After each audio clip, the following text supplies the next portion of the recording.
Warning: the first half of this video is me talking about my opinion on the design choices of Pokemon in general. If you want theories on the new Pokemon designs, then click this annotation or skip to this part of the video to watch. That being said, let's kick this pig.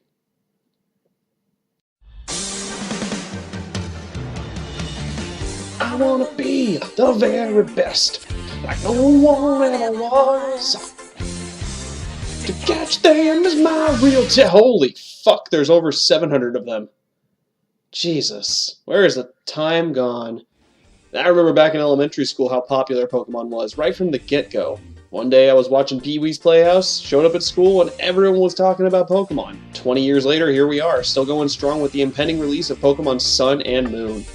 And, just like with every single new release, people are saying the designs suck, that the new designs are uninspired, the old designs were better, etc., etc. These, of course, are opinions, and I like to share mine. If you have something to remark, please watch the entire video and leave the comment. Or don't. I'm not your dad. I can't tell you what to do. I'd like to address something that has been brewing in the back of my mind since Generation 4 of Pokemon, something that is also prevalent in the real world. These Pokemon, they're definitely the animals of this world. I know, you can be all, but Pidgey eats a worm in the first episode. No. Stop it. That was bad. Worms aren't real. Granted, I haven't kept up on the new seasons of Pokemon very much, but I'm going to go ahead and assume that there aren't actually any real animals in that world. So that being said, it's my humble opinion that just like the animals of our world, some species of Pokemon evolved differently depending on where they're located. Not like the normal evolution paths, but their actual species evolved differently in a different part. That's why there are different rodent Pokemon across all regions. Look at Pikachu versus Dedenne. Obviously they came from the same sort of common ancestor, like Mew. But it was dependent upon where their species came from. Kanto versus Johto versus Kalos. The species adapted. Or maybe Arceus just made them look like that. You know, since Arceus is god and all. He could have designed the Pokemon to look like that in each region. Makes total sense. Absolutely. Alright, I'll stop creation myth basting. Moving on, I firmly believe that a lot of the original designs of Pokemon had to do with the limitation of the medium. The original Game Boy was a 4-bit console. 4 bits! Can you believe that? I mean, sure, you're probably old enough to remember, but damn. And even if you're a kid watching this, which you shouldn't be because I cuss and I don't want to be a fucking bad influence, you gotta understand the limitations at the time. I mean, look at this shit. Can you tell what he is? Barely. Look at this smug-ass motherfucker. Anyway, I'm a firm believer that due to the low ability of the system, the designers did their best to make sure that the designs would stand out both graphically and artistically.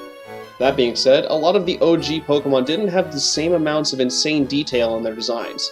There are exceptions to the rule, of course, but both Gen 1 and 2 have very simple designs for the majority of their choices. It was around Gen 3, with the hardware jump to Game Boy Advance, that the designs began to become more complex.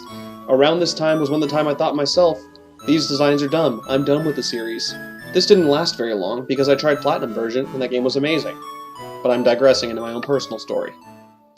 Something I'd like to address as well is the fact that Ken Sugimori, the brilliant artist that he is, designed all 151 original Pokemon, in a sense. The team at Game Freak designed the original 151, but Ken finalized all the designs to give them a uniform look. It's my firm belief that because most of the original members of Game Freak were friends who all worked together before making Pokemon, they had a centralized vision of what the creatures should possibly look like. With some oddballs here and there like Mr. Mime and Voltorb. But with the expanse in Game Freak's infrastructure and the team as a whole, many new players in their company are given the chance to design Pokemon. People who grew up differently than Sugimori or Satoshi. So yeah, of course the designs are going to be super varied now. This isn't really a point at the designs not being good or bad or whatever, it's just something to consider. And consider this if you will, nice fucking segue. You're a lot older than you were back then. Could it possibly be that maybe your sense of wonder has begun to dwindle? I'm not saying you have no fucking imagination or anything like that, but it's natural for someone to, as they get older, not really care for things that are different than what they grew up with. In a sense, you shouldn't really be ashamed of it, but maybe that's not the case. Maybe you just think a fire pig is dumb, or a grass owl is stupid. Whatever, that's your opinion, man. I think a floating eye with magnets is dumb. I also think that Buttface is dumb. The problem here is that Pokemon has always been something with silly and outlandish designs, but the limited amount of Pokemon also back in the day versus the exorbitant amount now allows for a larger percentile of silly versus serious. And even then, even fucking then, with the new games, you're probably still going to use your old team anyway. The new Pokemon are cool for those who want it, but in a real sense, the new Pokemon being the driving force of the games kind of died out a while ago. It's about the new area, the new mechanics, new connectivity, new experience in the world of Pokemon that really drives the series. I'm not saying that the new Pokemon aren't something that adds to the game at all. I'm just saying it shouldn't be your factor for not playing the games. At least for me. The new Pokemon are like the little sprinkles on top of the cake. You can appreciate the old designs for Pokemon and still be entertained by the new ones, even if they do look like Digimon a little bit, or Yokai Watch Demons. Now, can we talk about these new designs? First off, Popplio, a seal with a clown-like appearance. Well, that makes some sense. Seals were widely used as circus animals at one point in American history. As much as I detest seeing as animals in the circus, I think it's a nice nod to the history of our world. But there already was a seal that did it better! Look, I get it. Spheal was the best seal Pokemon that ever came to be. But come on, look how happy this little guy is. He just wants a chance to play. It's adorable. Next, we've got my choice of starter, Litten, the Fire Cat. Fuck yeah. We've already had a cat Pokemon. I get it! I really do. But this starter makes sense for Hawaii, which, if you haven't figured it out by now, the new locale is totally Hawaii. It's called Alola. Anyway, Hawaii has a huge cat overpopulation issue. Unfortunately, 87% of cats in Hawaii are euthanized each year due to this fact. With that being said, wouldn't it make sense for the choice of starter to be a cat type of some sort? Obviously, there are too many of these things running around the wild and they need homes. But Grenade Man Blitz starters can't be found in the wild, wouldn't that mean they're scarce? Yes, it would. I would say in this sense, it's more of an homage to the actual local fauna of Hawaii and not actually how the Pokemon are in the game. Also, being a cat that's a fire type in the whole theme of Hawaii, I bet you the final form is going to somehow be an homage to Pele, the Hawaiian goddess of fire. Finally, we have a look at the first and only grass-type starter that has made me almost want to choose it, Owlette.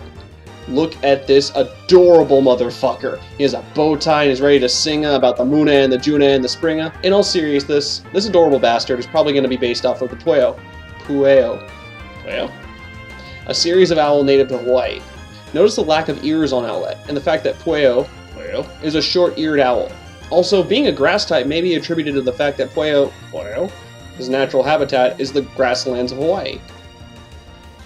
The legendaries are a bit more out there in terms of speculation on origin. The legendary for Sun seems to be based off of a lion, whereas the legendary of Moon seems to be based off of a bat.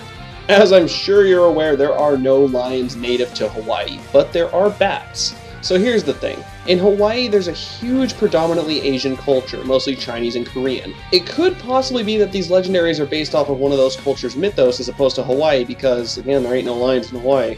I'm gonna be extrapolating a little bit here. A trademark in Japan, by Game Freak, lists two names which possibly correspond to the legendaries. Solgaleo, which probably relates to the lion one, as Leo is the zodiac symbol for the sun, which also corresponds to the celestials theming of sun and moon, and the other is Lunala, the word Luna corresponding to the moon. There's a third trademark, probably for a third unseen legendary much like Zygarde and X and Y. His name is Gigareki, but without knowing what it looks like, we can't really expound on it. Concerning Solgaleo, I have a feeling it's related to the sun. I mean, duh. But there's really not much to go off of at this point. Unfortunately, we have very little information to base theories off of as to what they're based on, and I'd hate to consider it an idea that has little basis behind it. I could just assume that they're based off of lion dogs of Chinese folklore, but that's a bit of a stretch. Lunala, on the other hand, is obviously based off of a bat of some sort. I'm stumped. The literally only things I could think of associated with a lion and bat in Hawaii are the coffee company and a tea farm on a road that translates to Hori Bat. That's it! Pokemon Sun and Moon, the Battle of Caffeine. Well, Grenade Man Blitz, what do you think about the possibility of the fusion in this game? Well, if it's any indication by the Japanese title card in the previous two Pokemon games, then something involving that little crystal is gonna happen. I can't really say what, and it is definitely in the same shade of the Burst Stones or whatever from Pokemon Reburst, but I seriously hope that Trainer Pokemon Fusion isn't a thing in this game. Mega Evolutions were fucking awesome. They shook up the battle system in a nice way, and I personally really like them and hope that more Pokemon get Megas. But for the love of God, why the hell would we want Pokemon Fusion? The idea of Pokemon is a bond with the trainer and the creature, I get it. But the trainer doesn't do any fighting, it tells the Pokemon what to do. That's it. There's no reason for fusion to be a thing. But, I seriously doubt that fusion is going to be a thing. In reality, I bet you those little crystals have something to do with the legendaries in the game. Only time will tell. That's it for this video, you guys. Thanks so much for watching and listening to me ramble on about my opinions on the new Pokemon design and the theory and what they're based off of. If you've got your own theories, please share them in the comments below. I would love to take a look and see what you guys think. If you like this video, leave a like, drop a comment, like I just said, share on social media, maybe watch one of these other videos, subscribe if you haven't already. We can hang out, do more fun videos and whatnot. And I'll see you guys in the next video. And remember, video games are the best video games. Later.